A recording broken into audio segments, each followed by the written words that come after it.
E a gente conversa agora aqui no nosso estúdio com o Gustavo Cunha Mello, ele é especialista em gerenciamento de risco. Oi, Gustavo, bom dia. Bom dia. Oi, Gustavo, bom dia. Antes da gente tentar discutir as possíveis causas do que teria acontecido nesse prédio, vamos falar da real situação agora. Como é que fica a estrutura de um prédio desse depois que basicamente 13 lajes vieram abaixo, né? A estrutura fica comprometida?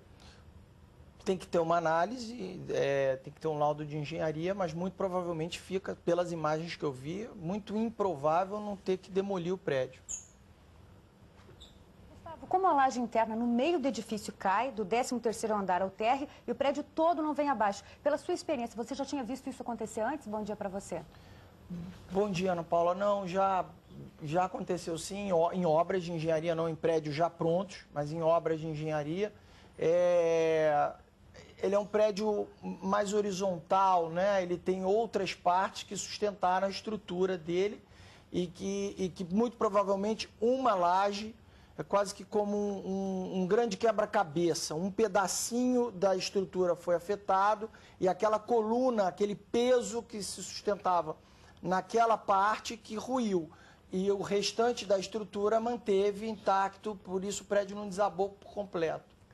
Ô, Gustavo, o prefeito de São Bernardo do Campo, Luiz Marinho, ele falou que ele deu uma entrevista dizendo que não havia registro de problemas estruturais e que a suspeita de que houve uma infiltração na laje do último andar, o que teria cedido e o sobrepeso foi derrubando uma laje sobre a outra. Agora, não havia registro de obras, era só uma pintura que estaria sendo feita no prédio, quer dizer, parece que não há irregularidades nesse sentido. Agora, que tipo de reformas ou que tipo de obras que as pessoas fazem sem saber que elas estão comprometendo muitas vezes a estrutura de um prédio?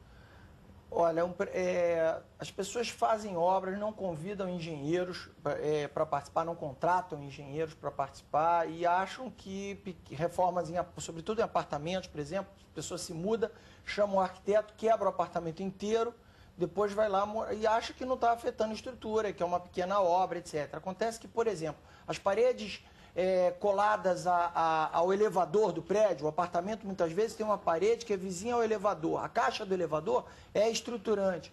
A caixa da escada do edifício de incêndio é estruturante.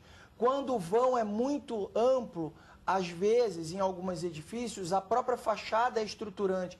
E tem gente que vai lá e cava a parede para colocar um armário embutido, derruba a parede, derruba a laje, derruba a coluna. Quando obra que é só pintura, trocar piso, isso não precisa do engenheiro. Agora, se você vai derrubar uma parede, qualquer que seja ela, tem que contratar um engenheiro. Gustavo, é difícil existir uma causa única para um prédio desabar dessa forma? E normalmente as causas elas vão se somando até chegar ao ponto de acontecer um desmoronamento? Como que normalmente acontece isso? É difícil comprovar, Ana Paula, é muito difícil depois do prédio abar, não nesse caso de São Paulo, que o prédio ainda está relativamente em pé, mas aqui no Rio, na 13 de maio, é muito difícil você comprovar em termos de engenharia qual foi a causa específica, apontar a causa específica.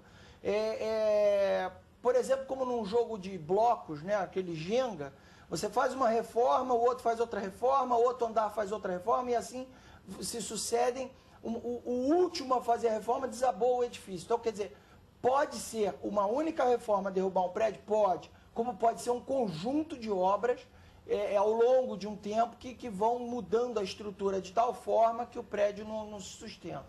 Gustavo, algumas testemunhas